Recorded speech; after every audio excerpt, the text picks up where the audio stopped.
Hello everyone, welcome back to my YouTube channel study centre. ಇವತ್ತು ನಾವು 10ನೇ ತರಗತಿಯ ಸಮಾಜ ವಿಜ್ಞಾನ ವಿಷಯದ ಇತಿಹಾಸ ಭಾಗದಲ್ಲಿ ಅಧ್ಯಾಯ 1 ಭಾರತಕ್ಕೆ ಯುರೋಪಿಯನ್ನರ ಆಗಮನ, ಇಲ್ಲಿ ಕೇಳುವ ಪ್ರಶ್ನೋತ್ತರಗಳನ್ನು ತಿಳಿಯೋಣ. ಮೊದಲನೆಯದಾಗಿ ಇಲ್ಲಿ ಖಾಲಿ ಬಿಟ್ಟ ಸ್ಥಳಗಳನ್ನು ಭರ್ತಿ ಮಾಡಿ ಎಂದು 7 ಪ್ರಶ್ನೆಗಳನ್ನು ನೀಡಿದ್ದಾರೆ. ಮೊದಲನೆಯದು, 1453ರಲ್ಲಿ ಆಟೋಮನ್ ಟರ್ಕರು ಡ್ಯಾಶ್ ನಗರವನ್ನು ವಶಪಡಿಸಿಕೊಂಡರು. ಕಾನ್ಸ್ಟಾಂಟಿನೋಪಲ್ ನಗರವನ್ನು. ಎರಡನೇ ಪ್ರಶ್ನೆ ಹೀಗಿದೆ: ಭಾರತ ಮತ್ತು ಯುರೋಪ್ ನಡುವೆ ಹೊಸ ಜಲಮಾರ್ಗ ಕಂಡುಹಿಡಿದವರು ಡ್ಯಾಶ್ ವಾಸ್ಕೋ ಡ ಗಾಮ. ಮೂರನೇ ಪ್ರಶ್ನೆ ಹೀಗಿದೆ: 1741ರಲ್ಲಿ ಡಚ್ಚರು ಡ್ಯಾಶ್ ಮೇಲೆ ಯುದ್ಧ ಸಾರಿದರು. ಉತ್ತರ ಮಾರ್ತಾಂಡವರ್ಮ. ನಾಲ್ಕನೇ ಪ್ರಶ್ನೆ ಹೀಗಿದೆ: ಭಾರತದಲ್ಲಿದ್ದ ಫ್ರೆಂಚರ ರಾಜಧಾನಿ ಡ್ಯಾಶ್. ಉತ್ತರ ಪಾಂಡಿಚೇರಿ. ಐದನೇ ಪ್ರಶ್ನೆ: 1757ರಲ್ಲಿ ರಾಬರ್ಟ್ ಕ್ಲೈವ್ ಮತ್ತು ಸಿರಾಜ್ ಉದ್ ದೌಲನ ನಡುವೆ ನಡೆದ ಕದನ ಡ್ಯಾಶ್. ಉತ್ತರ ಪ್ಲಾಸಿ ಕದನ.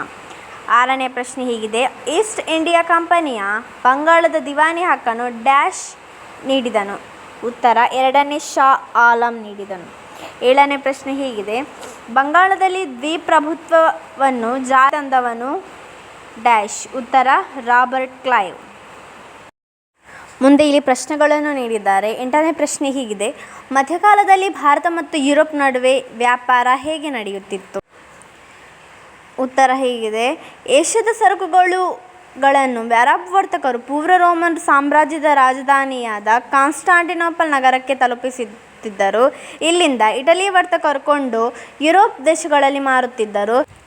ಹೀಗೆ ಕಾನ್ಸ್ಟಾಂಟಿನೋಪಲ್ ನಗರ ಯುರೋಪಿಯನ್ನರ ವ್ಯಾಪಾರದ ಹೆಬ್ಬಾಗಿಲು ಎಂದೇ ಪ್ರಸಿದ್ಧಿಯಾಯಿತು. ಏಷ್ಯಾ ಮೇಲೆ ಅರಬ್ಬರು, ಯುರೋಪರ ಮೇಲೆ ಇಟಲಿ ವರ್ತಕರು ಏಕಸ್ವಾಮ್ಯ ಸಾಧಿಸಿದರು. 10ನೆಯ ಪ್ರಶ್ನೆ ಹೀಗಿದೆ: ಭಾರತಕ್ಕೆ ಹೊಸ ಜಲಮಾರ್ಗವನ್ನು ಕಂಡುಹಿಡಿಯಲು ಕಾರಣವಾದ ಅಂಶಗಳನ್ನು ಚರ್ಚಿಸಿರಿ. ಉತ್ತರ: ಯುರೋಪ್ನ ದೇಶಗಳ ರಾಜರು ಹೊಸ ಸಮುದ್ರ ಮಾರ್ಗಗಳನ್ನು ಹುಡುಕಲು ಸಾಹಸಿ ನಾವಿಕರನ್ನು ಪ್ರೋತ್ಸಾಹಿಸಲು ಆರಂಭಿಸಿದರು. ನಂತರ ಹೊಸ ಆವಿಷ್ಕಾರಗಳಾದ ದಿಕ್ಸೂಚಿ, ನಕ್ಷತ್ರ, ಉನ್ನತಿಮಾಪನ, ಸಿಡಿಮದ್ದು ಇವುಗಳ ಆವಿಷ್ಕಾರ. 10ನೇ ಪ್ರಶ್ನೆ ಹೀಗಿದೆ: ಭಾರತಕ್ಕೆ ವ್ಯಾಪಾರಕ್ಕಾಗಿ ಬಂದ ಯುರೋಪಿಯನ್ನರುಗಳನ್ನು ಪಟ್ಟಿ ಮಾಡಿ. ಉತ್ತರ: ಪೋರ್ಚುಗೀಸರು, ಡಚ್ಚರು, ಇಂಗ್ಲಿಷರು ಮತ್ತು ಫ್ರೆಂಚರು. 11ನೇ ಪ್ರಶ್ನೆ ಹೀಗಿದೆ: ಮಾರ್ತಾಂಡವರ್ಮನು ಡಚ್ಚರನ್ನು ಹೇಗೆ ನಿಯಂತ್ರಿಸಿದರು? ಉತ್ತರ: ಮಾರ್ತಾಂಡವರ್ಮ 1729ರಿಂದ 1758ರವರೆಗೆ ವಯನಾಡ್ ಸಂಸ್ಥಾನವನ್ನು ಆಳಿದನು. ವಿದೇಶಿಯರ ನಿರಂತರ ಆಕ್ರಮಣವನ್ನು ಮೆಟ್ಟಿ ನಿಂತನು. ರಾಜಧಾನಿಯನ್ನು ತಿರುವನಂತಪುರಕ್ಕೆ ಸ್ಥಳಾಂತರಿಸಿದನು. 50,000 ಸೈನಿಕರ ಸೈನ್ಯ ಕಟ್ಟುತ್ತಾನೆ. ತನ್ನ ಸುತ್ತಮುತ್ತಲಿನ ಪಾಳೆಗಾರರನ್ನು ಮತ್ತು ಸಂಸ್ಥಾನಿಕರನ್ನು ತನ್ನ ಹಿಡಿತದಲ್ಲಿಟ್ಟುಕೊಂಡನು. ನಂತರ ಡಚ್ಚರ ಹಿಡಿತದಲ್ಲಿದ್ದ ಬಂದರುಗಳನ್ನು ಮರಳಿ ವಶಪಡಿಸಿಕೊಂಡನು. 12ನೇ ಪ್ರಶ್ನೆ ಹೀಗಿದೆ: ಪ್ಲಾಸಿ ಕದನಕ್ಕೆ ಕಾರಣ ಮತ್ತು ಪರಿಣಾಮವನ್ನು ತಿಳಿಸಿ. ಕಾರಣಗಳು ಹೀಗಿದೆ: ದಸ್ತಕಗಳ ದುರುಪಯೋಗ, ಅನುಮತಿ ಇಲ್ಲದೆ ಕೋಟೆಯ ದುರಸ್ತಿ ಮತ್ತು ಕಪ್ಪು ಕೋಣೆಯ ದುರಂತ. ಪರಿಣಾಮಗಳು: ಭಾರತೀಯರ ಅನೈತಿಕತೆಯ ಸಂಘಟನೆಯಲ್ಲಿ ಹುಬಿತನದ ಪ್ರದರ್ಶನ. ಮೀರ್ ಜಾಫರ್ ಬಂಗಾಳದ ನವಾಬನಾದನು. ಕಂಪನಿಯು ಬಂಗಾಳದ ಪ್ರಾಂತ್ಯದಲ್ಲಿ ವ್ಯಾಪಾರ ಮಾಡಲು ಅನಿರ್ಬಂಧಿತ ಹಕ್ಕನ್ನು ಪಡೆಯಿತು. ಮೀರ್ ಜಾಫರ್ ಕಂಪನಿಗೆ ಯುದ್ಧ ಪರಿಹಾರ ಎಂದು 17,70,00,000 ರೂಪಾಯಿಯನ್ನು ನೀಡಿದನು. ಕೊನೆಯ ಪ್ರಶ್ನೆ ಹೀಗಿದೆ: ಬಕ್ಸರ್ ಕದನದ ಪರಿಣಾಮಗಳು ಯಾವುವು?